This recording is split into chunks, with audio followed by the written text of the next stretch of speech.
Bonjour à tous, merci d'être avec nous. Lundi 22 février 2016, on se retrouve avec juste quelques minutes de retard. Sans plus tarder, nous retrouvons tout de suite la rédaction pour le premier journal de ce lundi matin. Des infos présentées sous forme de bulletin par Chérif Dia. Bonjour Chérif. Bonjour Pape, bonjour à tous. Voici le bulletin.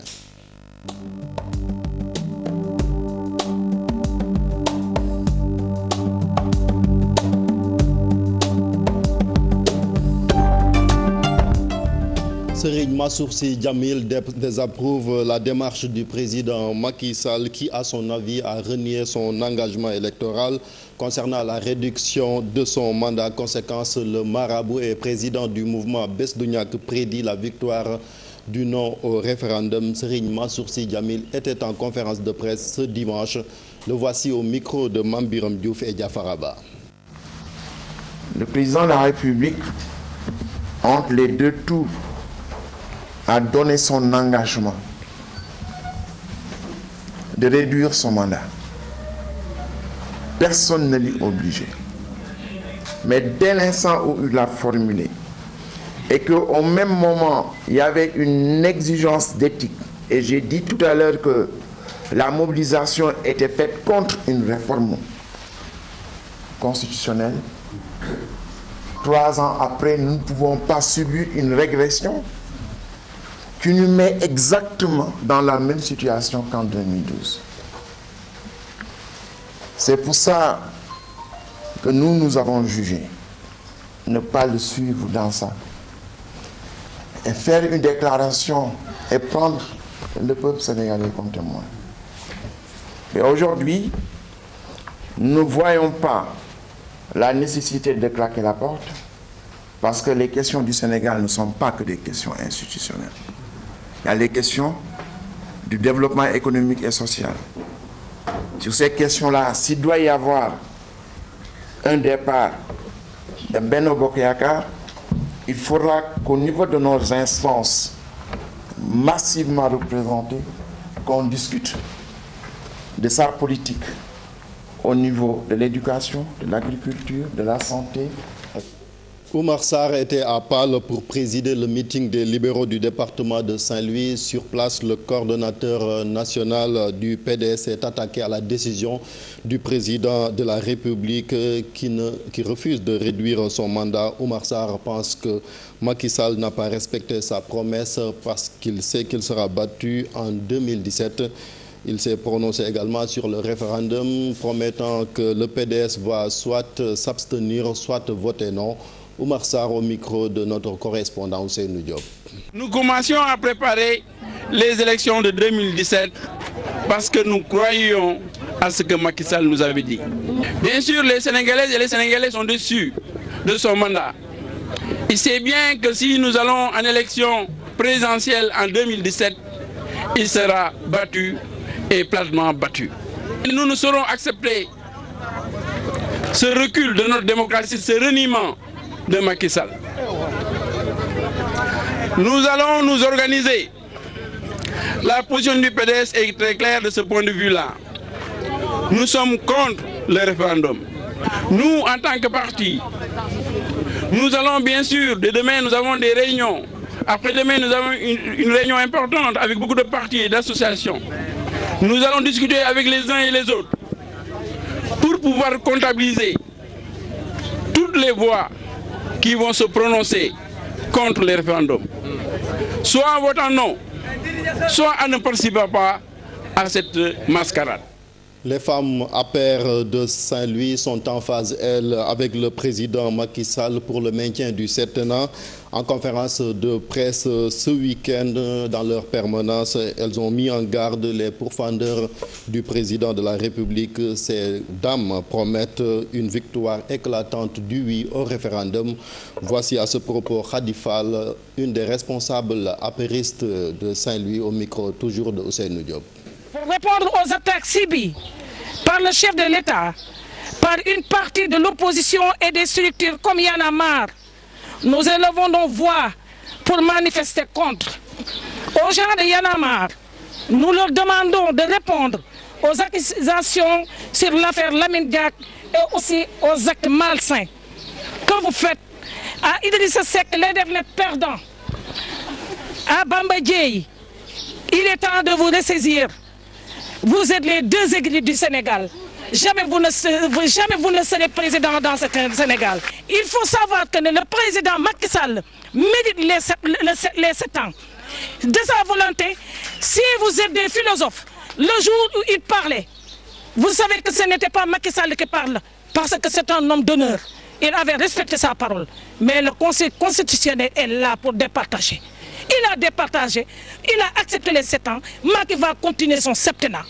Maintenant, c'est à nous, femmes de Saint-Louis, c'est à nous de dire au président Macky Sall que nous le soutenons partout où il sera. Au soir du 20 mars à 18 h, le oui va triompher au niveau de Saint-Louis.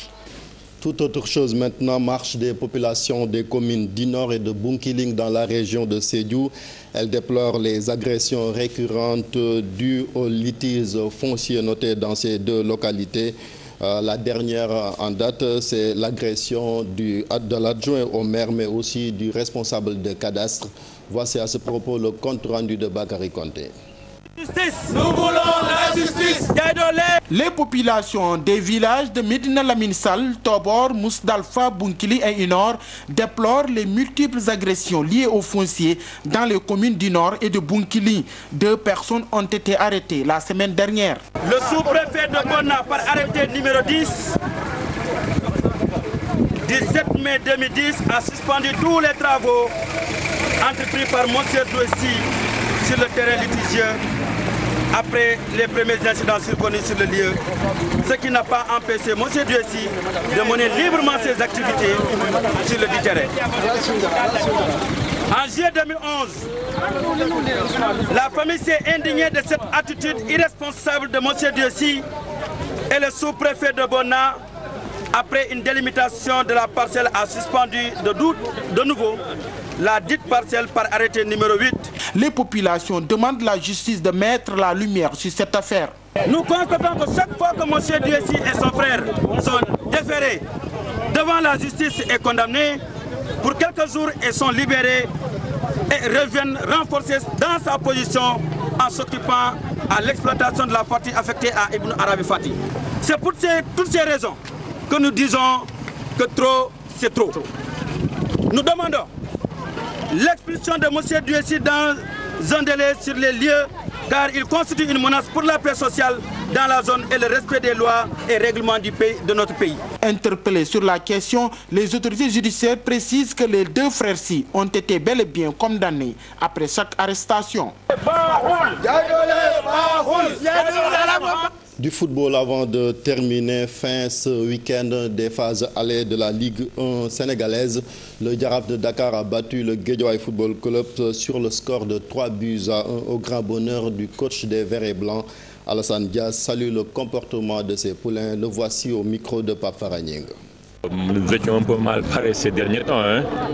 Des performances en dents de scie, de manière incompréhensible des fois. Donc bon, puisque c'est la journée des derniers et que les autres ont gagné, il nous fallait pour nous aussi gagner. Or, on a joué notre football, le football que nous avions joué ces derniers temps et que nous avons cru à ce jeu-là. Mais peut-être nous avons mis encore un peu plus de détermination peut-être. Et cette fois-ci, un peu plus de conviction que voilà, il n'y a que nous qui pouvons régler les problèmes. Il ne faut pas attendre de quelqu'un d'autre, en tout cas, la possibilité de régler nos propres problèmes. Il nous fallait jouer notre va-tout. Et puis, sachant que voilà, rien n'est encore fini. Voilà, mesdames, messieurs, c'était tout pour ce bulletin d'info de 7 h. Merci de l'avoir suivi. La suite de Yeewu Leen, c'est avec Pape Cheikh Diallo.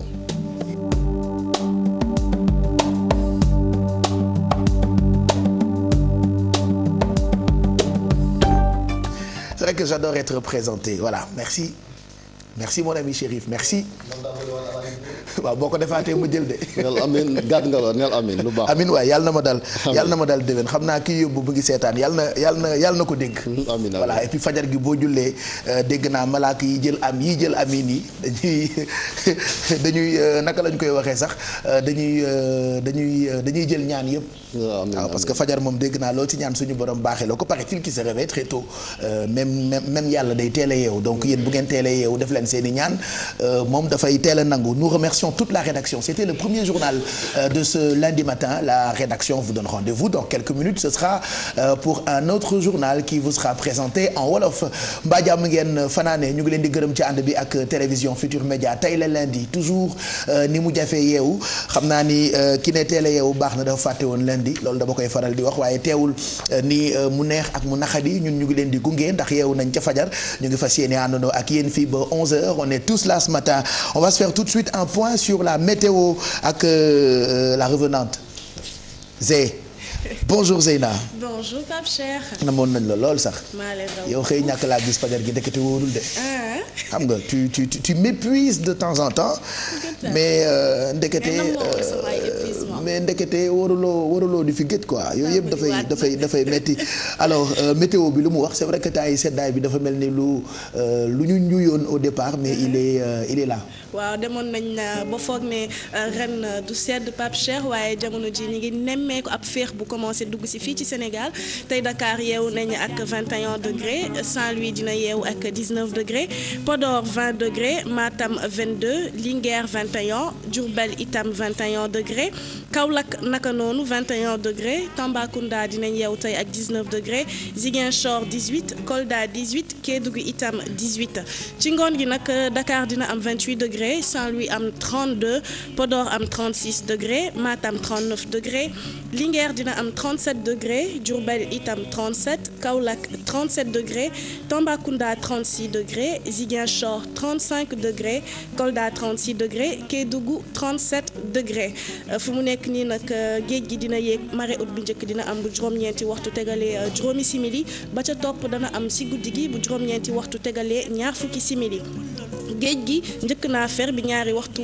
tegalee juróom fukki simili ak juróom dana feraat si ngoon gi bu ñaari waxtu tegalee juróom fukki simili ak juróom waxtu yi gën ci suñu mbokk nappkat yaa ngi tollu diggante juróom-ñaari waxtu bu tegal fukki simili jàpp juróom-ñeenti waxtu bu tegal fukki simili dina amaat beneen waxtu ci guddi gi bu juróom-ñaari waxtu tegalee fukki simili ak ñeent jàpp juróom-ñeenti waxtu bu tegal fukki simili ak ñeent fi mu nekk nii nag Pape Cheikh jant bi dina fenk fileeg ñaari simili bu juróom-ñaari waxtu tegalee fanweeri simili dana soow ci ngoon bu juróom-ñaari waxtu tegalee fukki simili ak juróom-benn lii la ñu mën a jàpp Pape Cheikh ci xibaaru jaww ji. ñu ngi ñëwaat ak yow léegi ci li nga xam ne ni moo jëm ci horoscope bi loolee xibaaru jaww ji la woon ñu ciy gërëm bu baax Bamar Diagne ci jàppandalam moom mu ngi ñuy waajalal sax ay xibaar yu gën di yaatu ci jotaay bi pour ñuy gën di comprendre lan mooy jaww ji ak météo ak ay mbiram yu am solo bu weesoo xibaaru jaww joojule dañuy àndaat ak Chérif Dia ci yéene kaay yeeg seen i xët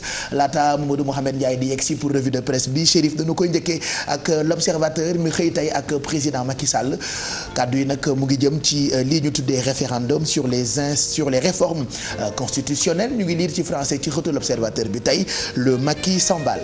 waaw dafa mel ni kon président Macky Sall moom dafa jug rek ngir am ndam ci boobee référendum ba tax ni ñu ko l'observateur xamalee mu nar a dajale kilifa yi Benno Bokk Yaakaar ak waa Macky 2012 ak ñi nga xam ne daal ñoom ñoo jege di ko àndal ak moom ngir waxtaan ak ñoom ci boobee référendum ku mel ni professeur Serigne Diop it yéenekaay bi nee na ànd na ci dogalu président Macky Sall wax na ci mbiram Massata Diack ak leneen.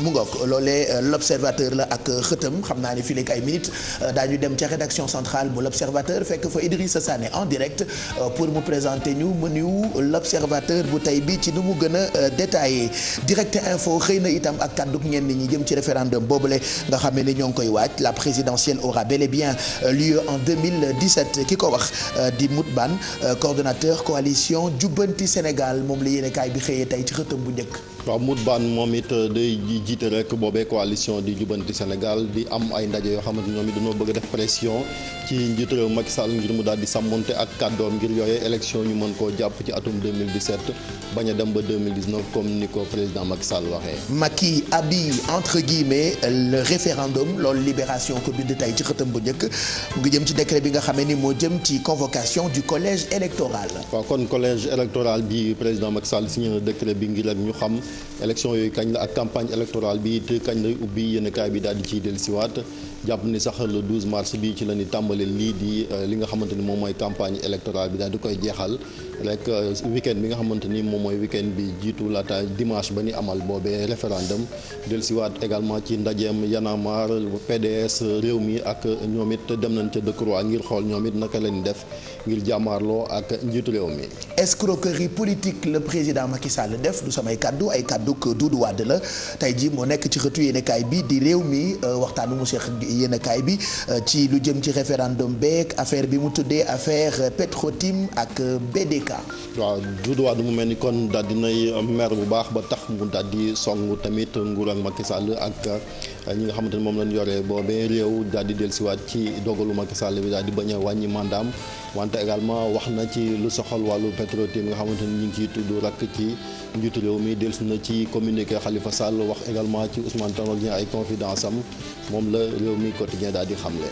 Khalifa Sall ak Aïssata Tall Sall moom la yéenekaay bi di laas xëyee tey mu ngi jëm ci coowal lii ñu tuddee septennat ndax président day toog ci juróom-ñaari at ak référendum bi ci xëtu yéenekaay bi di laas ñu ngi ciy lire ci français Khalifa et Aïssata tacle Macky et désavoue Tanor mi leen jiite. waaw ñoom waroon nañ ay kàddoog seen njiitu parti socialiste boobu di Ousmane Tanor Dieng xam nga ni moom dafay jàppale Macky Sall ci wàññi mandaam boobu wante kii di maire Dakar ak maire Podor ñoom beneen gis-gis lan am nee na daal njiit rawatina kuy jiiteem réew da ngaa war a sàmmonte ak sa kàddu ba tax ñaari responsable parti socialiste yooyu ñoom dafa mel ni daal waroon nañ ak ñi nga xamante ni ñoom la nekk ci boobee parti. seen ñàkk ànd ak ki leen jiite di parti socialiste Ousmane Tanor Dieng Aïssata ak Khalifa ba ci yeneen yéenekaay xëy nañu moom ak ñoom ci seen i xët yéenekaay bi di évidence ci xët bi ñu ngi ciy gis nataalu ñaari kàngam yooyu la ci digg bi ñu def ci Ousmane Tanor Dieng di bind ci français Khalifa et Aïssata désavoue Tanor et défie Macky. waaw kon défiance boobu moom daal mooy Macky Sall comme ñoom danoo nekk ci parti boo xamante ni day jàppale njiitu réew mi terewul nag ñu daal di am gis-gis boo xamante ne wuute na ak moom président Macky Sall ak njiitu parti boobu di Ousmane Tanor Dieng comme ni ko yéenekaay bi jiitu daal di waxee. loolee jëm ci référendum beeg ni ko président décidé keroog ca déclaration ba moo wulee ñaay ci yéenekaay yi bu weesoo Khalifa Sall ci xëtu populaire gisaat nañu ni populaire mu ngi ñuy xamal ci xëtam ni yeneen i état major fi mu tollu tembe ñu ngi waajal. waaw kon bu mel ni làmb ji dafa daal di sàjji pap ndax muy ñi nekk ci kujje gi di waa société civile ñi ci nguur gi daal ku nekk yaa ngi daas fanaanal ngir rek xool naka ngay war a taxawaayee ci boobee référendum. président bëggoon na respecter li nga xam ne ni moo jëm ci quinquennat bi waaye loolu ñu ngi koy liir ci xëtu yéenekaay bi di Zoom ay kàdduk Omar Gueye la mu waxtaane lu jëm ci réforme constitutionnelle boobule ci français ñoo ngi liir Chérif le président Macky voudrait bien s'appliquer le quinquennat mais. waaw moom Omar Gueye di responsable APR nekk fële ca Sangalkam ñi jiite aussi ministère bi ñu dénk wàllu napp gi moom nee na njiitu réew mi yéeneem moo doon mu daal di dem ba juróomi at maanaam ba 2017 wante conseil constitutionnel bi nga xamante ni daal moom mooy tribunal bi gën a mag fii ci Sénégal moom moo wax ne loolu mënu ko def te comme mooy njiitu réew mi moom war a njëkk a sàmmonte ak li nga xamante ni mooy wàllu yoon fii ci Sénégal ba tax kon mënutoon def neneen lu dul daal wàññi boobee mandat. ci xëtu yéenekaay bi di regard président Macky Sall la ci ne waaye ñoom amal nañu gëstu gu ñu jagleel comportement wu waay politique yi conduite des politiques au Sénégal l'éthique bafouée loolu la ñuy liir ci regard tey. waaw éthique boobu mu mel ni di wàllu njub ak ngor moom daal lañ jàpp ni moom moo xaw a tumuranke ci classe politique bi fii ci Sénégal yéenekaay bi daal di ci amal njàngat bu am solo Pape. moom nag président yéenekaay bi di témoin di ñu xamal ni bu ñu ko dee attaqué dafa tontoo ak ay infrastructures Macky la riposte par les infrastructures loolu la yéenekaay bi di témoin xëyee tey ci xëtam bu njëkk. yéenekaay bi dafa jàpp ni daal bilan Macky Sall boobu ci wàllu infrastructure maanaam tabax ay tali dëkkuwaay jumtukaay ak yu ni mel foofu la rek la bëgg a tontoo ñi nga xamante ne ay noonam lañ ci wàllu politique ngir coow li mën a dakk. Moustapha Diop la tudd yéenekaay bi di Grand Place moom la xëyee tey lu jëm ci ay action ci foyer culturel yeeg yeneen i bërëb moom nag mu ngi woote itam pour ñu woote oui ci référendum mu 20 mars bi. waaw mbaax googu Moustapha Diop baax ci buñ sukkandikoo ci yéenekaay moo tax sax ëttu këru diine yooyu yëpp daal di ànd ak moom ci politique bi mu nekk ngir jàppale président Macky Sall moom Moustapha Diop nag lenn tax ko jóg ngir waaw gi daal di mën a jub bisab 20 mars bi nga xamante ne ci la ñu amal référendum bi. yéenekaay bi di quotidien Cheikh waxtaan ak kii di Pape Samba Mboup mu ngi ñuy xamal ci xëtam ni doomam -5 bu nekk djihadiste am na yeneen i kàddu yoo xam ne ni itam kii di Pape Samba Mboup wax na ko jëm ci gouvernement de transition ak li mu seqoon nag président Wade. waaw moom nee na doomam xaw tuuti rek mu daal di nekk jihadiste maanaam ñi nga xamante ni dañuy dem am beneen gis-gis ci l'islam di amal ay attentat terroriste ak yu ni mel moom Pape Samba bu nekk responsable parti démocratique sénégalais moo ko xamle. dellusi na également ne comme coow li bëri na fii ci Sénégal Abdoulaye Wade mën naa jiiteendi gouvernement de transition moom Pape Samba boobu noonu la gis ci yéenekaay bi dellusi na également ci. parti socialiste ak tamit ki nga xamante ni mooy Khalifa Sall Cheikh Tidiane Gadio ak Aïssata Tall Sall ñooñu ay responsable lan wante ñoom d'accorduñ ci référendum bi ak tamit la xew ca francophonie ak ministère de l'éducation nationale. merci Chérif loolu yéenekaay yi la ak seen i xët ca kanam dinañ ko yaatal ak Mamadou Mouhamed Ndiaye ñu ngi lay xaarandi fileek 8h ci beneen journal boo xamee ni da nga ñu koy présenté ci wolof ginnaaw bu français bi sànq ca 7h on va retrouver tout de suite Idrissa Sané pour détailler un peu le menu du quotidien L'Observateur de ce lundi 22 février 2016. Bonjour Idi. Bonjour Pape Cheikh Diallo, chers lecteurs de l'Observateur, bienvenue dans la rédaction centrale de l'Observateur. Et à la une de ce matin, nous parlons de la réussite du référendum pour Macky Sall. Le maquis s'emballe, dit-on, à la une principale. Comprenez par là que le président de la République bat le rappel des troupes pour la campagne du référendum du 20 mars.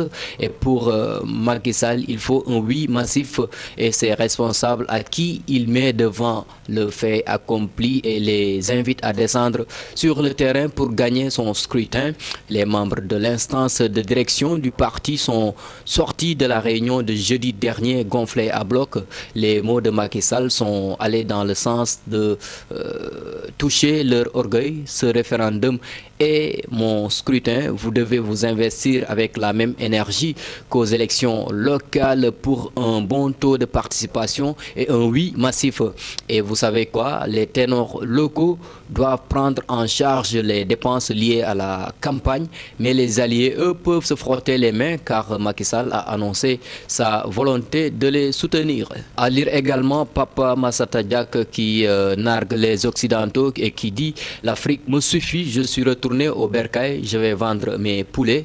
Comme vous le savez, au lendemain de son audition par la division des investigations criminelles, Papa Massata Diack s'est ouvert à un média étranger pour la première fois depuis le début du scandale de la Fédération internationale d'athlétisme où son père et lui sont cités. Et dans un entretien accordé à la chaîne française L'équipe 21 à paraître ce lundi d'ailleurs, le fils de Lamine Diack s'est une fois de plus dédouané.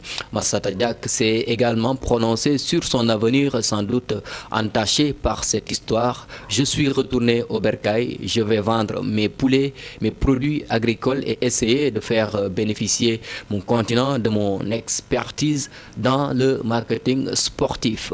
À lire également Armelle Mabon, une historienne française qui met en cause la thèse de l'histoire du massacre de Thiaroye. Samedi dernier, cette historienne française, maître de conférence à l'université de Bretagne Sud, s'est invitée sur le plateau de la TFM pour démonter l'histoire officielle du massacre de Thiaroye.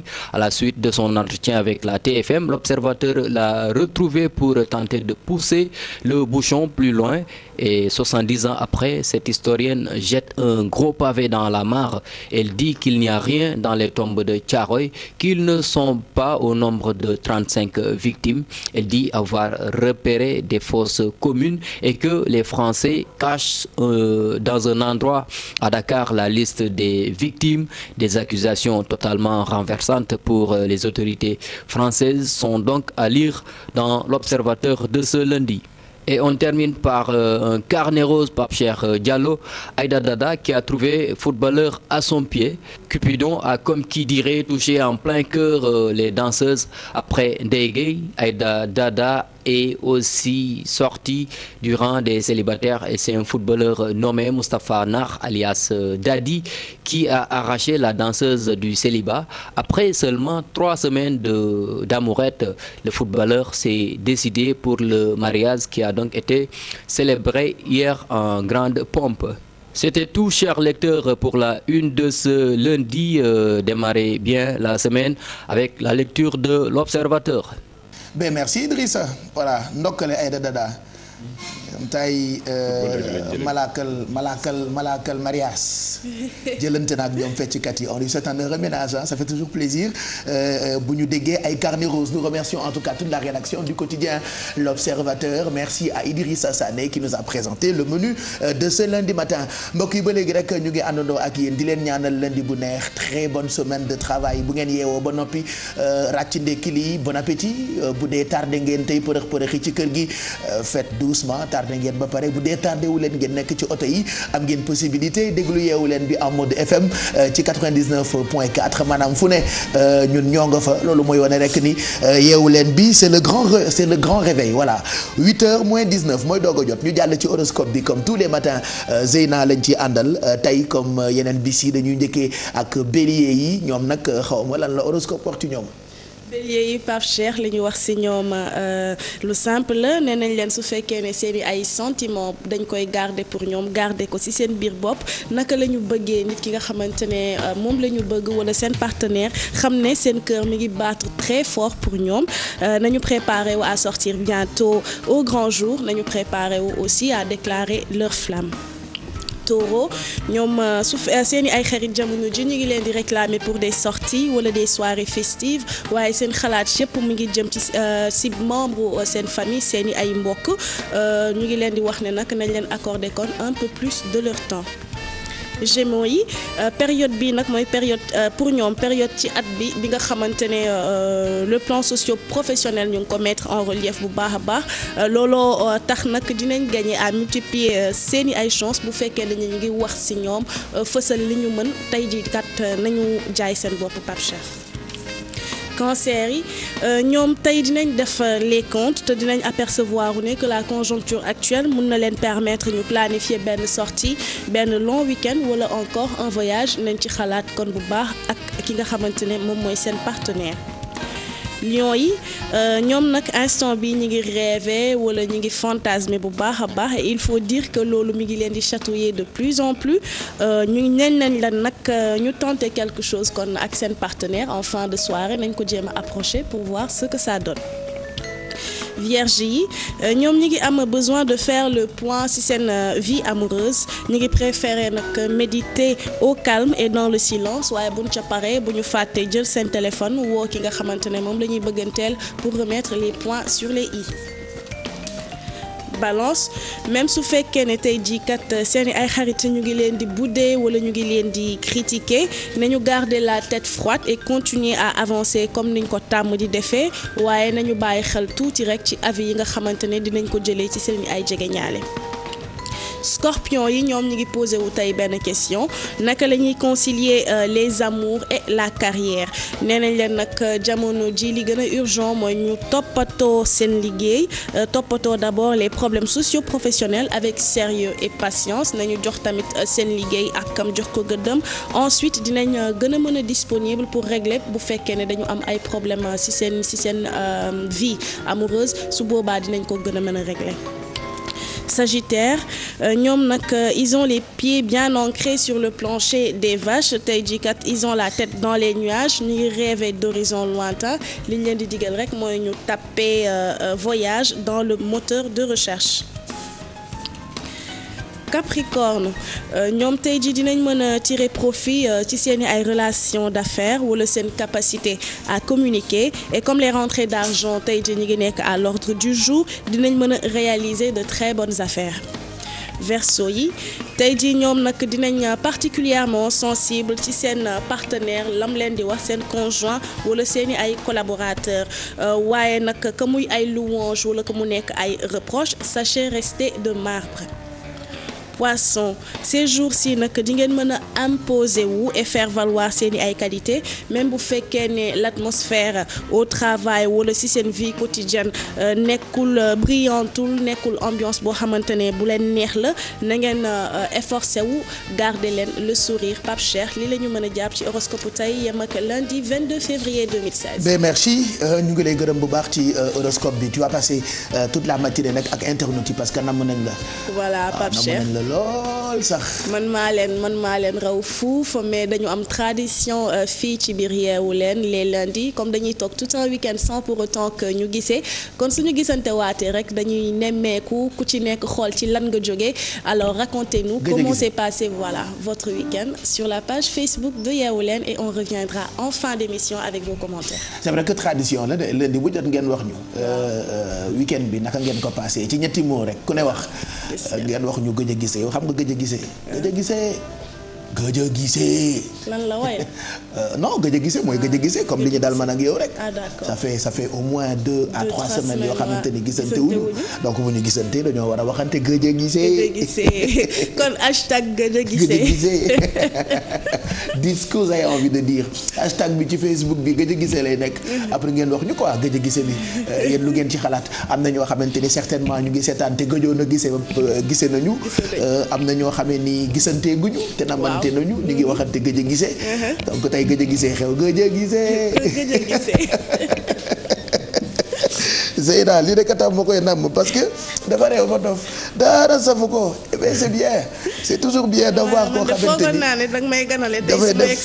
dafay def réewantu voilà on a toujours ñu am dañuy bëgg di am ñu mel noonu quoi seen kër ka fa gën a nekk xale par exemple seen caatu kër day réewantu tout le temps quoi ñun tamit am nañ fi caat boo xam ni day réewantu moo tax bu fi nekkulee kër gi day wéet ñu jox leen waxtu julli nu mu gënee gaaw ak taux de change beeg lu jëm ci jàngu yeeg seeni mees ñoom suñu mbokk chrétien yi fi mu tollu tembe ñoo ngi ci jamonoy weeru koor carême bi ci la ñu toll waaye ñu njëkkee ak jullit yi suba teel jullee mu ngi toll ci 6h19 tisbaar jullee mu ngi toll ci 13h24 takkusaan ñu ngi koy julli 16h45 timis ñoo ngi koy julli 19h21 gée ñoo ngi koy julli 20h24 ñu jàll ci waxtu mees yi ci jàngu yi cathédrale ba martyr de l'Ouganda cathédrale am na mees ci fajar gi bi 7h jotee dina amaat mees tey ci ngoon gi bu 18h30 jotee martyr de l'Ouganda am na mees ci fajar gi bi 6h30 jotee dina amaat mees tey ci ngoon gi bu 18h30 jotee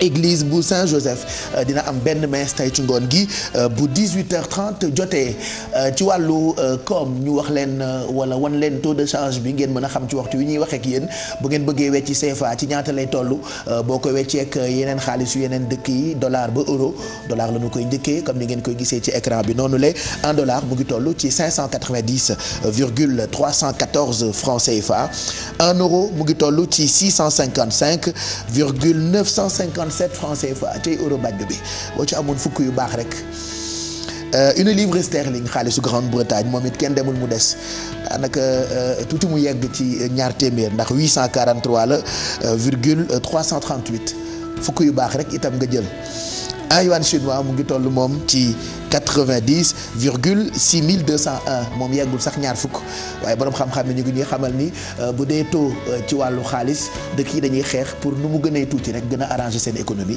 yooyu xam naa ay xibaar la yoo xam ne ni mënuñu ko comprendre parce que nekkuñu ay économiste peut-être un jour Maymuna dinañu ko expliquer parce que moom la ñu dénk lépp lu jëm ci wàllu koom fii ci yeewu leen bi Mamadou Ndiaye moo ngi fi Bijou Ndiaye ak Fama Thioune ak Kia Aydara ak Ndeye Seynabou ñun ñëpp ñoo leen di gunge tey ci bis bi ñu ngi dem ak yéen 11h laataa ñuy fekk waa Olympique Club ci jardin yu yeewu leen mën nañu leen tegal woy woo xamee ni mën na féexal suñu xol tey Angélique Kidjo laa yeewoo keroog maa ngi leen di wax ni amaat na pour une 3e fois Grammy Awards Grammy boobu la nag daaw da ko amoon ren mu amaat ko te musoon na ko am benn yoon alors woy bi ñuy fàttaliku nag tey 1994 la ko génne woon gis ngeen ko ni mu ci tuutee léegi dafa bataa mbufur léegi mère la et pourtant elle continue de di ñu bégal ba noppi itam di sagal Afrique nous on s'est réveillé donc avec ce très beau titre ak Golo ça s'appelle ñu ngi ci nuyu suñu xarit yëpp ak fu ngeen mënti nekk ñu ngi leen di ñaanal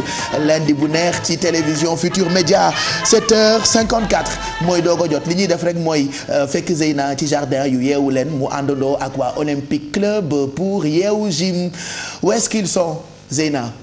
alors yeewu leen yeewu gym comme tous les lundis xam ngeen ne dañ ciy ànd ak waa Olympique Club ñoom coach Mass ñu ngi fii ak coach Mor tey jii nee nañ dañuy travailler suñu ay biceps lan mooy biceps lan mooy triceps y a tellement de détails on ne comprend pas ils sont là pour nous expliquer ak woon ñu naka la ñuy def ba travailler suñu ay biceps coach maa ngi leen di nuyu. ñu ngi lay fay. naka mu nag. ça va sant yàlla. man foogoon naa ne après jëngal ren sax 1 mois 2 mois après. dañuy relâcher la pression def ay affaires yu yomb yu simple waaye yu diis yi tamit ngeen andi fajar gi pour lan la. daa relâché nañ ko de. nii ngeen di koy relâcher nii ak lii. waaw en fait bu relâché nañ ko pendant 2 à 3 semaines doy na. jëngal ren métti woon na métti goo xamante ne mënoon ngeen ko pousse ba ci kanam. dañu reprendre ko parce que boo toogee lu yàgg aussi. donc muscles yi dañuy sedd te bu ñu xasee sedd baaxul. moo tax nekk ni voilà jeex na. d'accord moo tax tey biceps lañuy travail. mooy diggante fii ak fii. mooy lii ci kanam. ci kanam gi ci ginnaaw mooy triceps. non saari ni xam nañ biceps parce que moo ñu dimbali ñu mën a kii bu baax. d'accord waaw ñoom xam nañ biceps bu baax a baax. kon travail leen seeni ay biceps. Avant de commencer, on va citer le masse de près aujourd'hui. Alors allonger les bras vers le ciel et pousser légèrement la paume des mains vers l'arrière. Allez mince, on s'échauffe un tout petit peu. On va activer les muscles du buste, les bras, les épaules. Allonger, tirer, pousser. Évoluer de bas en haut, un mouvement circulaire des bras. Maintenant, on va balayer en avant, ici devant, voilà. Activer un peu les obliques, les abdos qui interviennent pendant l'exercice. Allonger, 4, 3, 2, ok, sur place. Les bras ici, rotation intérieure, extérieure. Voilà. On va étirer les fléchisseurs des doigts. Tirer. Inspirez, expirez. Le dos de la main pressé vers le bas. Ok, changez. Bras bien tendus. Ok, vers le bas maintenant. Ok, c'est bon. Rotation des épaules. Inspirez, expirez. Maintenant, nous allons commencer le travail avec les biceps. Voilà. Masse avec la barre, moi avec les haltères. Alors, le biceps, donc qui est le muscle situé à la face antérieure du bras. Alors, composé de 2 muscles, le chef long et le chef court. Alors, pour la posture, les avant-bras bien, les bras bien fixés, n'est-ce pas, sur le niveau des côtes. Flexion donc de l'avant-bras sur le bras. Allez, c'est parti. Donc, évoluer de bas en haut. Flexion de l'avant-bras sur le bras. Fixez le coude, masse le montre de profil. Alors, les coudes face au sol à la montée. Visez la poitrine. Ok, mais pas le menton. Donc, l'avant-bras est fixé au niveau des côtes. Vous évoluez donc de bas en haut. Continuez.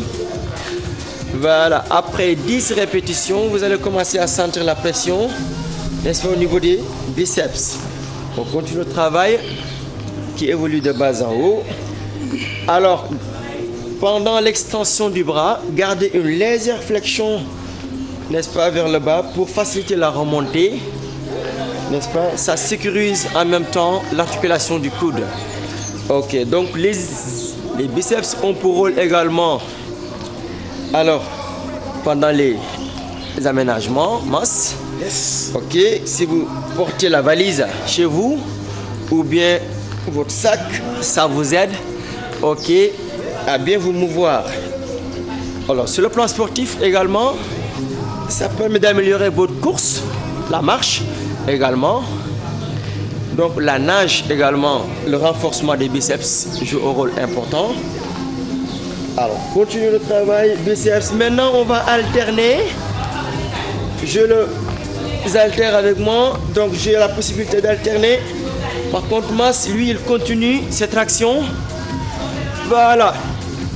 Alors, vous avez également la possibilité de souffler, de récupérer le biceps et d'engager l'arrière, n'est-ce pas, du buste, le dos.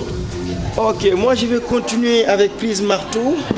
Ok, de profil alterné, gauche, droite, gauche, droite.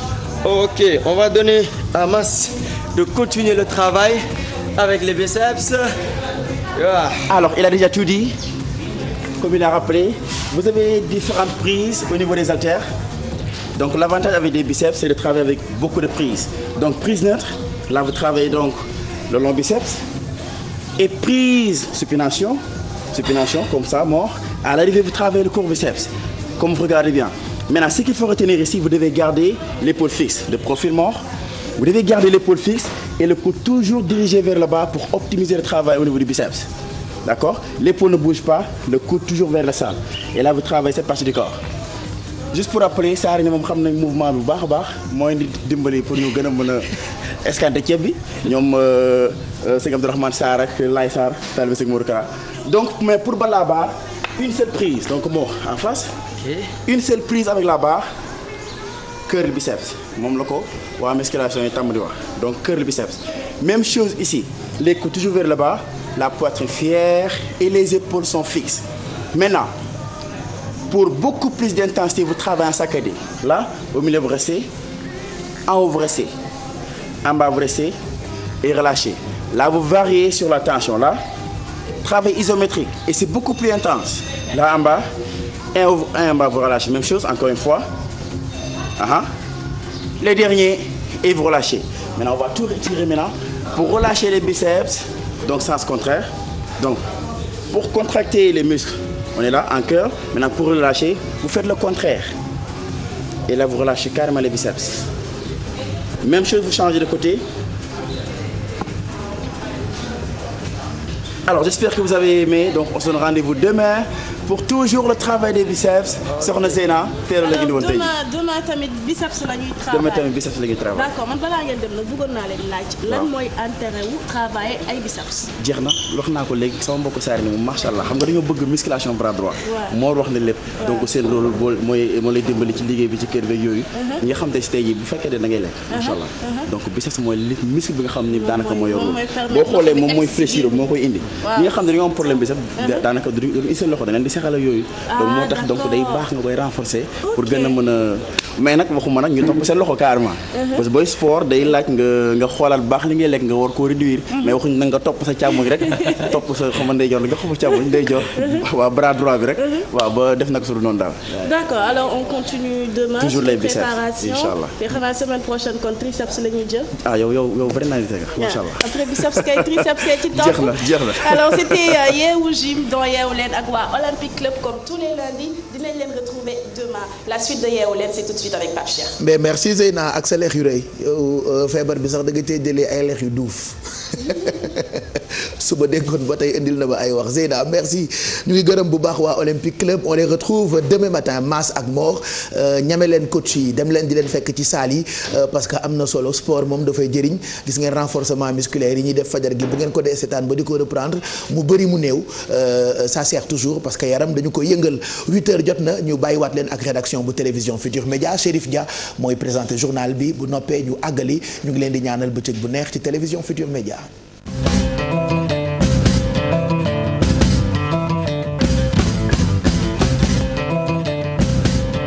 jërëjëf Pape Cheikh mbokk yi dalal leen jàmm ci xibaaru juróom-ñetti waxtu yi ñu tàmbale ko rek ak wàllu politique pënd bi wareegul ci référendum bi ak dogalu président Macky Sall ngir dem ba 2019 amal fa élection yi kii di Serigne Mansour Sy Djamil moom rafetlu wut dara doxalinu njiitu réew mi ndax dafa jàpp ni dafa waroon sàmmonte ak kàddoom ki jiite bés du ñàkk nag ne li mën a jur mooy tem ñu dem ba élection yi nga xamante ne mooy référendum bi defet daal di fay jóge nit ñi daal di voté non moom nag nee na day des ba léegi ci coalition Benno Bokk Yaakaar démb la doon jàkkaarloo ak taskatu xibaar yi ñu déglu Serigne Mansour Sy Djamil ci micro Mame Biram Diouf. dafa am benn sac bu nga xam ne bii Macky Sall di njiitu réew mi di suñu kilifa ñun ñëpp ñun ñoo waroon di gàtt si loolu mu nuy gàddante gis nga foofu fi ñu jaaroon ni ko waa góor ni ko jërëjëf naw nanu sa réew tey bi mu defee di foofu la ñu jaaraat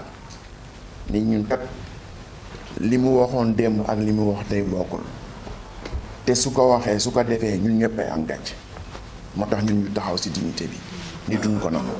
Aujourd'hui nous sommes à l'aise amuñu dara lu nga xam ni di gis nga wolof dafa wax ni su fekkee ne karaw moo lay fal dañ koy diw xam nga lan moo nu fal suñu liberté de ton kon fu mu toll ñu ngi koy jiw y compris ci circonstance bi.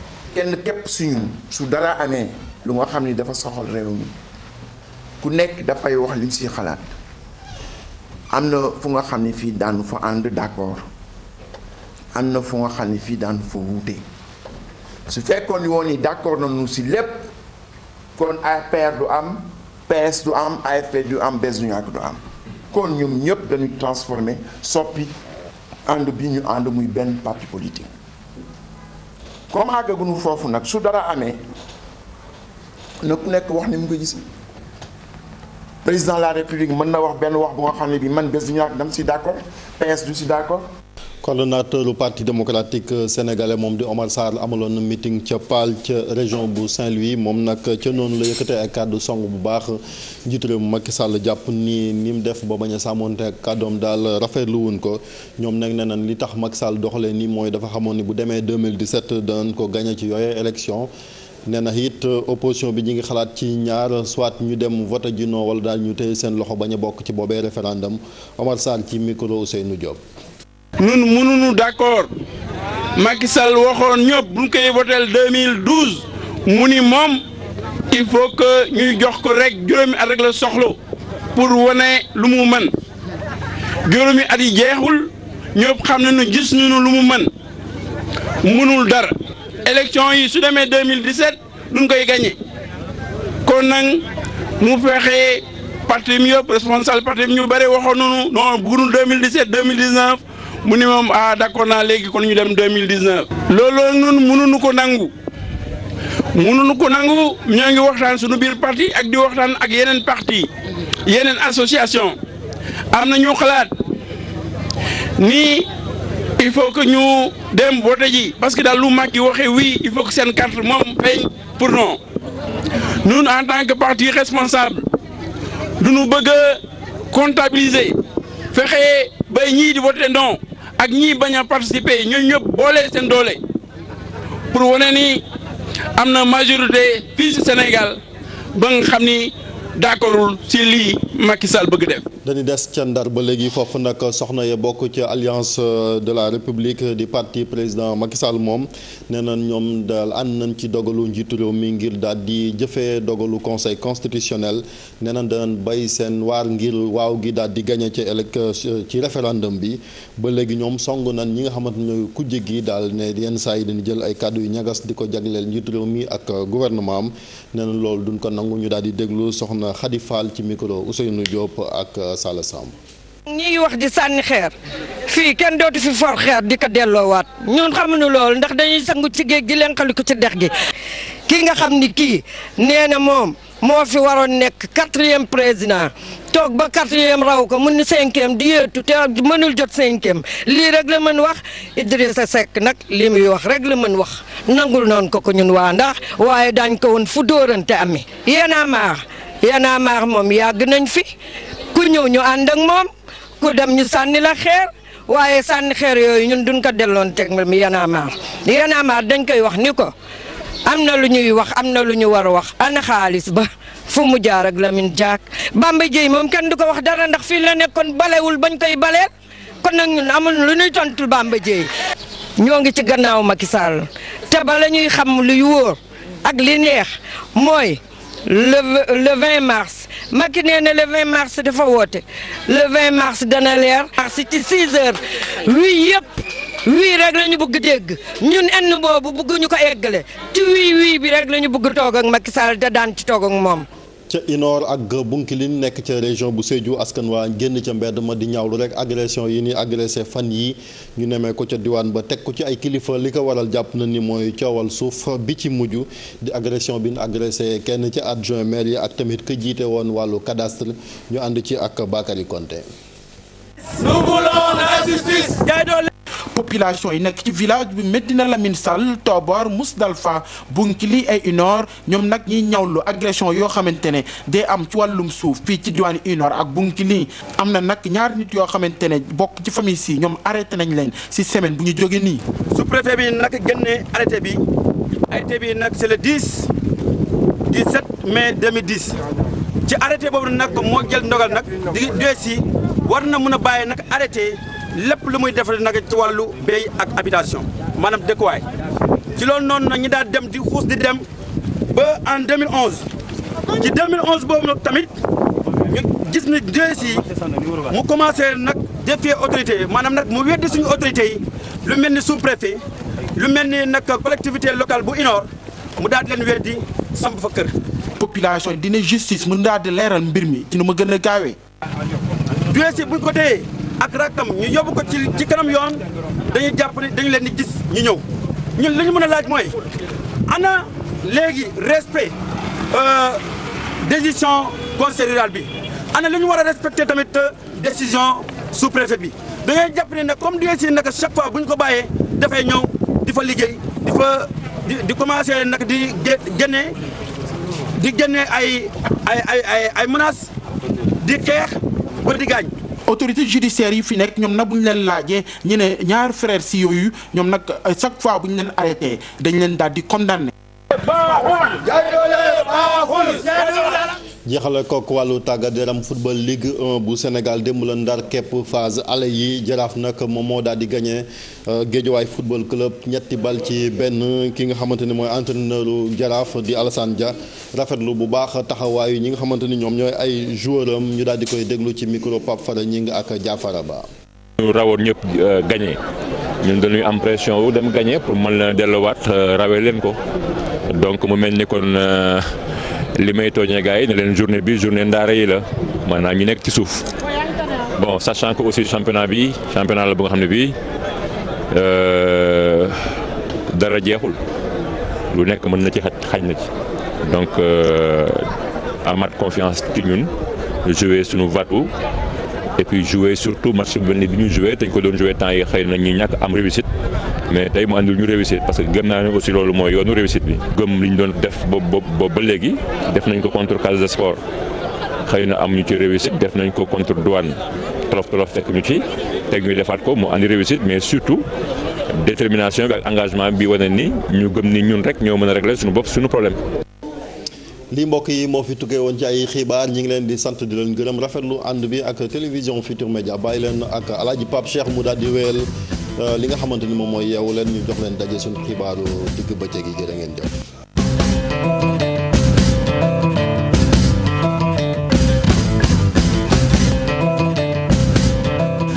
yow de bu ma demee màkk bu soobee yàlla comme yaa ma ko njëkk a yéene naa la jëndal ndoxum zam-zam jàllaabi marakis ak yeneen bagaasu màkk loolu nga wax Chérif kontaan naa ci lool Alfi abal ma foofu junni nga joxal ma ko ba ca kanam ma remboursé la naa ko doublé sax xam naa ñaari junni laa koy def ñu ngi gërëm bu baax rédaction bu télévision Futurs Médias bu nekkoon journal 8h bi bu ngeen xëyee fajar ci télé bi da ngeen di tàggoo kumpa ndax ñaari bulletin yi bu njëkk bi 7h ci français pour ñi nga xam ne ni ñoo yor ay nopp tubaab bi ci topp léegi lay doog a jeex bu 8h bi ci wolof la woon ca kanam ci diggu bëccëg bi daañu àndaat ak rédaction bi ñun ñëpp a ngi fii pour gunge leen ci yeewu leenu tey bi Mamadou Ndiaye ca kanam dinañu waxtaanee tàggat yaram 13e journée Ligue 1 waxtaanee itam ci résultat au classement bi dinañ ñëw itam ci yeneen mbir yoo xamante ni soxal na toujours tàggat yaram. waaw surtout ça surtout nga xamante ni Pape Cheikh 13e journée bi moo nekk phase aller bi amul surprise. bon mu am surprise sax laay mën a wax parce que xam na championnat bi dañu tolloo doole. AS Douane moo jël paie ci li nga xam ne mooy phase aller bi. après nañ ko yaatal indi ci yeneen kii.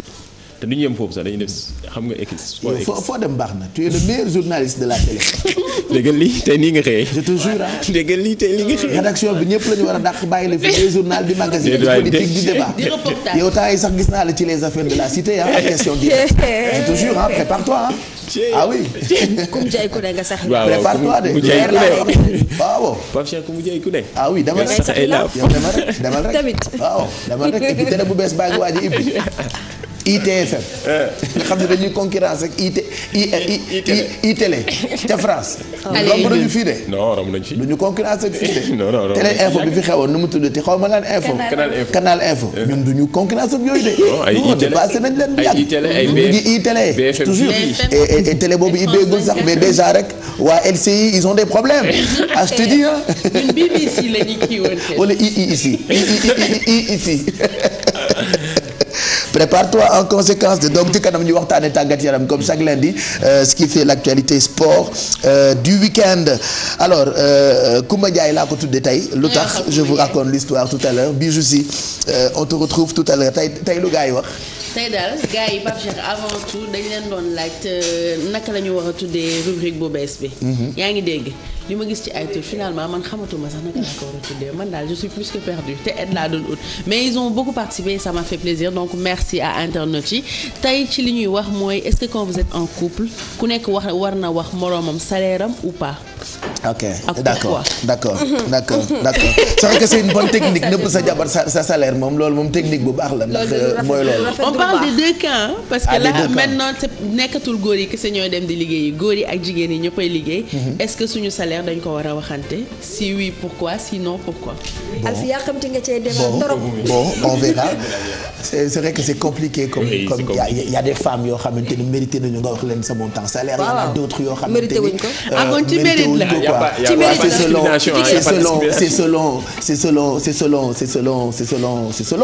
C'est selon.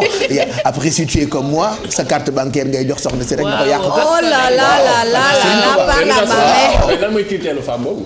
femme bi nga wax xanaa di ko defal rek matal yëpp rek. neex fépp indi ko ci kër. waaw neex bi neex ci yëpp waaw. xam nga comme je dis souvent bu néeg bi neexee ëtt bi day neex. te bu néeg bi neexee boo ñëwee ci ëtt bi da nga koy sànni carte bi da nga ko daan xuteet da ko am. détruire l'argent. tu sais ce que tu veux. waa léegi ban genre góor la ñu war a wax montant au salaire bi. benn.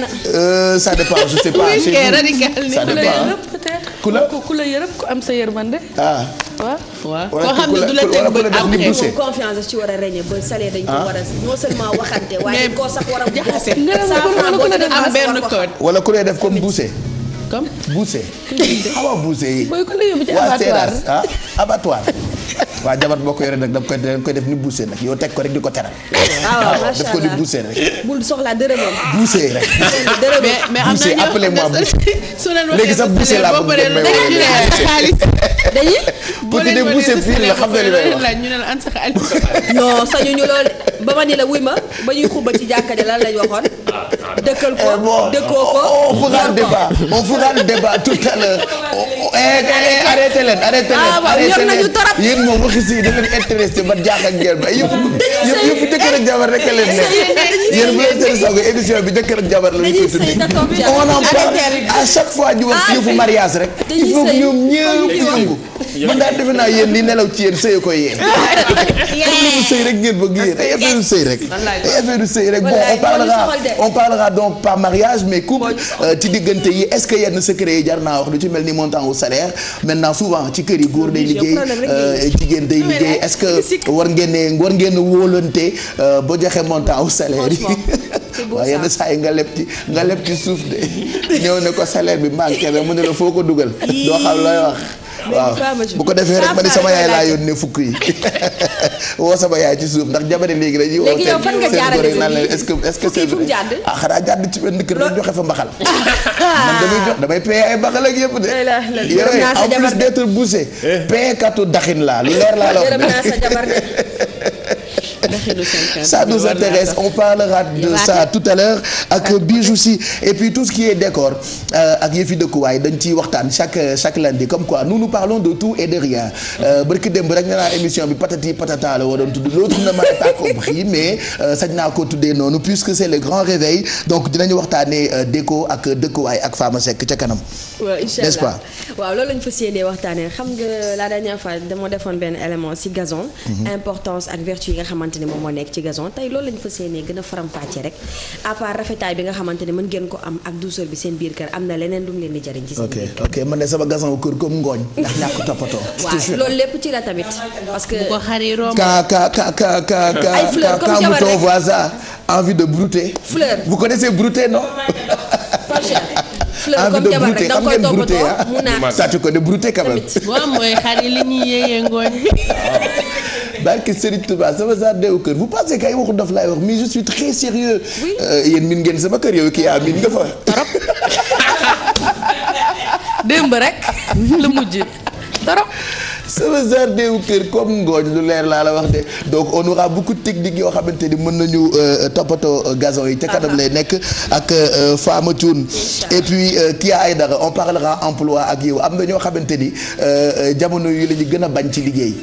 comme on dit souvent ñi mën a kott amuñu mbaam boo ko amee da nga koy bañ mais boo ko amul da nga koy bëgg a am seddaay beek yeewu suba teel bi liggéey yenn saa yi da ngay bëgg a dem gis sëriñ sax sànni kott sa patron. je te jure mais pas souvent man des fois damay liggéey si bëgg lu rek xew ci dëkk bi temps wu attentat yi des fois dama am envie liggéey mais su ma liggéey si damay bëgg rek am ko sol ceinture explosé fii ñu noppal au moins une semaine un mois congé forcé quoi. non mais quelquefois c'est vrai dañuy yeewu le matin mais surtout période bi nga xam ne dafa xaw a sedd Pape Cheikh. mais da ngay xool sa réveil xaw ko pousser tuuti je pense que. mais balaa ngay xam ni liggéey moo am solo nga ñàkk ko. ah Pape bay wër. barke Serigne Touba. boo ko ñàkkee da ngay xalaat yenn saa ni bu doon neige sax di nga jóg. wallaahi xoolal ñi nekk ci dëkk yi neige ak yooyu sénégalais yi fa nekk nga xam ne. ñun ñii ñoo may am fan yi fi mu ne bu kenn dem France climat français gi boobu seddaay man de lii rek lay sàngoo sama mbàjj rek mbàjj ndaw laa ëndaale mbàjj avion yi xam nga damay sàcc ci avion yi te ba lu diis rek laa ëndaale bu seddee rek ma sàngoo man aw ma problème. donc on parlera emploi tout à l'heure avec toi. Puisque soxla bu teew ay nelaw faju ko. Pape Cheikh. jeex na on a 2 CV à faire passer tout à l'heure et une offre d'emploi képp koo xam ne am nga expérience ci imprimerie. mën nga déglu offre d'emploi bi war na la mën a intéresser. voilà et puis Alfie moo ñuy toggal saf loxo chirurgie esthétique ni Kim Kardashian Kim sax fa mu ko def baax na waaye yow ci sa loxo yi nga Kardashian nga kii nu mu tudd opérer récent mettre beaucoup de safa ci biir tëjaat ko moo tax ñu tuddee la saf loxo ci kanam di nga ñu toggal ma xoolati li ngay togg waaye salade de bœuf à l'avocat. maître kan Tamaro wala. maître Ndior Diagne. Tamaro. maître Tamaro ngay togg tey. donc avocat bi daa wax di Pape. jëkkëram mooy ministre de l'intérieur. kii avocat yi de laa wax yii ñuy nekk. d'accord avocat yi nga xamante ne. donc tey salade dafa xaw a manqué Pape Cheikh. il faut ñu maanaam rootaat vitamine yi. parce que xam nga neex-neexu week-end bi. les lundi y a rien de tel nga defal sa benn salade bu neex. donc tey avec les beurre Sofia dinañ defar benn salade boo xam ne c'est avec de la viande de bœuf. ak ay avocat ak yeneen légumes yoo xamante ne ñoo koy accompagner. mu nekk benn recette boo xamante ne Pape mën na servir d'entrée comme mën na servir de plat de résistance. parce que c'est très consistant. d'accord ce sera pour tout à l'heure et da nga ñuy wax ni nañuy varier lekk yi. waaw moo gën ceeb bi chaque jour. moo gën chaque jour def benn salade tey bu subaa nga lekk ay pâtes. ginnaaw suba nga lekk ceeb non waxuma sax ñu añee waxuma sax ñu koy añee. mais tu deviens grave yow. mais dama waxoon ba kenn añee salade laa wax. non dama waxoon petit déjeuner pour copier. dama waxoon petit déjeuner. waaye nañu xalaat nag Pape AVC bi bëri na de. Pape AVC bi nañu rey. AVC bi bëri na de. ceeb bu mais bala mu lay rey da lay gaañ nag loolooy problème. nañu gaañ ceeb jar na ko. yow depuis une semaine waxuñu la dara comment bien manger nga mi ngi fa foore. tey nga foog ni salade c'est bien à manger on ne mange pas. non dama ni petit déjeuner copieux. déjeuner raisonnable. dîner léger. parce qu'il faut manger le matin comme un roi. comme un roi ouais. déjeuner comme un prince. waaw et dîner comme un pauvre. clochard. waaw comme un clochard comme un pauvre comme ni ñu ko defee rek. c'est ça ah. oui c'est ça donc salade bi yaa rien de tel ñu reere ko nag tey nañ ko reere. ki démb de sama benn yaay yàpp la reere ay 2 heures du matin. bu yeewee bët yee neewi. ma ne ko ça t'apprendra. je te jure très tard dans la nuit. ses yeux étaient enflés. oulala. pour ñi nga xam ne actuellement dañu nekk di suivre. bëgg suivre régime perdre poids wala pour am benn kii bu équilibré. parce que c'est pas réel. maa xam li ci gaaw pour jeex. waaw sport. non mais sport bi dafa ànd ak lekk bi. dafa ànd ak lekk. par exemple man je conseille que bàyyi maa ngi mel ni borom xam-xam yooyu. te damaa àndaloon expert u Kouthia bi. du wax dara luy dëgg. man yéen tax fu ma liggéey ñu dàq ba. damay wax ba patron bi def conseil des disciplines. oui mais il faut faire beaucoup de sport aussi. waaw mais le sport c'est important mais après man dama daan sauter ay repas pensant que su ma lekkul. arrête de sauter les repas il faut manger équilibré. il faut manger équilibré et varié. il faut pas les sauter hein. soo waree lekk benn ceebu jën defaral sa benn salade bu assez riche nga lekk ko. xam nga lekk nga lu varié ba pare amul defuloo jet ci sa yaram parce que tam su fekkee da nga sauté yenn repas yi sa yaram dafa am lu muy laaj doo ko jox. D'accord. Donc effort boobu nga war a fournir da ngay faible maanaam da ngay am benn faiblesse boo xamante ni da ngay foog ni yow yaa ngi jeex mais amatoo énergie. Donc nit ñi illusion boobu la ñu am dañuy foog ni ñu ngi jeex mais dootuñu amati sax force. waaw mais lekk lu boo waree lekk ceebu jën wala benn dibi bu saf nga defar sa salade wala defar sa benn salade de fruits lekk ko parce que di nga lekk lu varié ba pare. lekk loo liggéey bu bëri day tax nga ñàkk appétit. waaw loolu tam ci la de. waaw liggéey bu bëri day tax nga ñàkk appétit. tout à fait. mais on parlera de ça tout à l'heure. correspondant baa ngi ci ligne bi Moussa Oumar Gueye tey Tamba la ñu koy fekk mais fàttaliwaat leen ni itam professeur Songué mu ngi waaj a dugg si ci plateau bi tey jii savoir comme chaque lundi dinañu ñëwaat tuuti ci nday taxawaalu xaw ma ndax xam ngeen ko mooy bindkat boobu nekkoon l'observateur semaine bi ñu génn la génn àddina rendre nañu ko hommage mais dinañu ñëwaat ci ay bindam ay œuvre am yàgg nañu koo lire ci quotidien l'observateur ba pare professeur Songué dina ñëwaat ak ñun ci li jur coow fan yi nga xam ne ni président Macky Sall mooy xale buzz comme on dit wala président buzz ak référendum beeg le 20 mars tout le monde en parle professeur Songué nag dinañ ci waxtaan tuuti ak ñun comme ça ñu mën a comprendre référendum boobu lan moo ci nar a nekk intérêt wu askan wi en attendant dañuy dem Tambacounda fekk fa Moussa Oumar Gueye Moussa Oumar ñu ngi lay nuyu. ñu ngi lay fay Pape Cheikh Diallo. mbaatee wuñ la lu yàgg ci ligne bi. ci liggéey bi la bokk.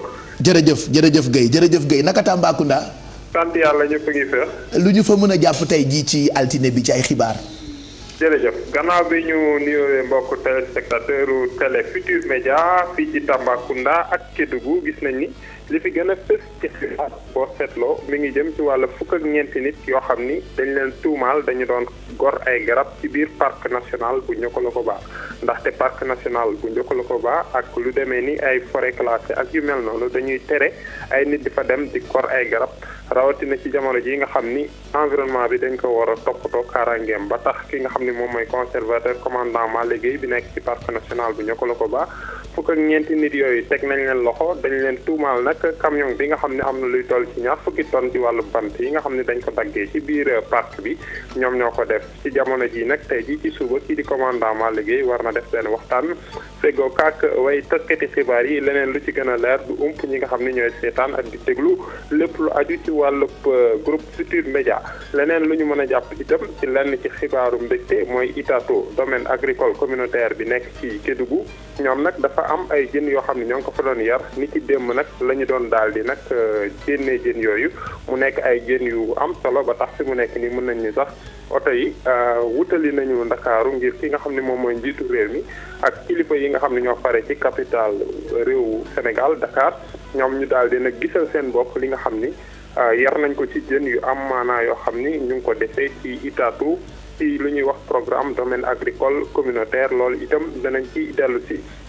ci wàllum politique boo xoolee fan yi li nga xam ne ñëpp a ngi ciy waxtaane mooy génn njiitu réew mi ba mu waxee lu jëm ci wàllu mandat beeg référendum bi ñu jëm ba tax ñi nga xam ne ñoo yëngu ci làngum politique bi rawatina ci ñi nga xam ne ñoo faree ci nguur bu ñuy xool Malal Camara mooy ki nga xam ne mooy directeur agence développement local amal na benn meeting ci jeexital ay bés bi fii ci quartier Saare Gile rawatina fi jëm ci fi ñuy wax cité charbon askan wi wax nañ ko seen ay mbébét ci wàllu lotissement wàllu courant ak yeneen waaye moom dellu si na waxtaan ak askan wi li gën a jàmp ci jamono ji nay nañu fexe waxte waaw lu jëm ci wàllu référendum boobu Mamadou Kassé conseil président de la République en urbanisme moom itam waxi noppi mu ngi ànd ak communauté Joola ci tàmbale lépp lu jëm ci wàllu campagne bi nga xam ne ñoom xaaruñu sax mu dikk waaye tàmbale nañu ñu ngi ci terrain bi ak keneen ki nga xam ne mooy Amady Dieng nekk directeur construction bu ministère de l'intérieur ci tukki nemmeeku bi nga xam ne mu ngi ko doon amal ñaan na nag ñi nga xam ne ñoo pare ci Benno Bokk Yaakaar rawatina ci APR nañu fexe juboo ndaxte seen ñàkk juboo gi nekk na li nga xam ni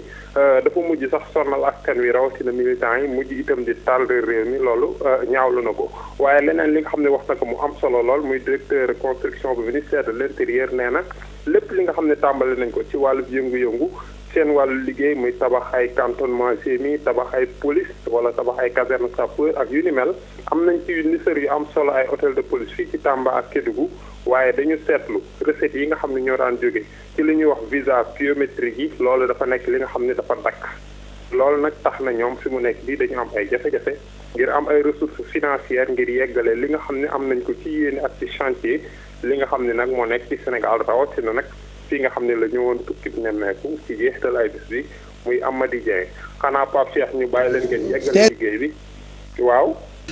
ñii laay wax pour ñu noppi di ndax li ngay wax jotuma ci dégg li nga mujjee wax Moussa Omar Gueye vraiment ah c'est des brebis galeuses en fait léegi ma def loo leen front contre la table bàyyi leen ak man rek. bu leen def dara say nit lañu ñu ngi sa wet. voilà d'accord ok yow sax doo xam ba katutaal mais Moussa ñu ngi lay gërëm kontaan nañu bu baax ci yow ñu bàyyi la nga daw àggali liggéey bi ndax yow rek rédaction nga foofu ca Tambacounda front contre la table est-ce que vous vous rappelez. def nañ ma ko ba tàyyi damaa bëri woon wax. j'étais le nom des bavards à chaque fois sama tur doon nekk ci nom des bavards. ca kaw après finalement ñu def ma responsable de classe. waaw ñu ne responsable sax dañ koy jox ki gën a nulaat wala ki gën a doy waar. man comme damaa bëri woon wax.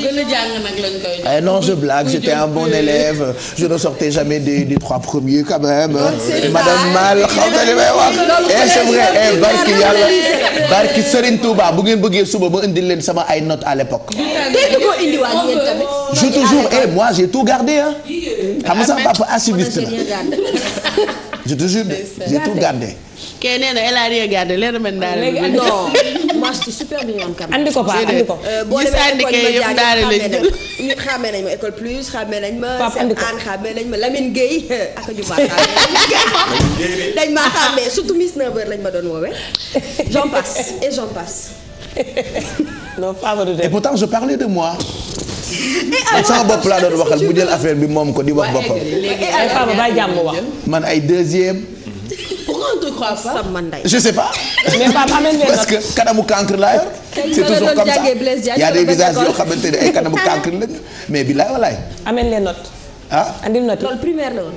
oui primaire daan naa jël ay kii après bi ma demee nag. primaire daan nga jël ñaata. daaw ma génn 2 premiers yi. non primaire la lay intéressé après quand tu bouges c'est plus la moyenne. oui waaw ça c'est vrai. après ce qui est grave tu sais ça j'ai remarqué je sais pas trop peut-être que jàngalekat yi dinañ ko wax moi j'étais bi sama papa dirige dama nekkoon école privée.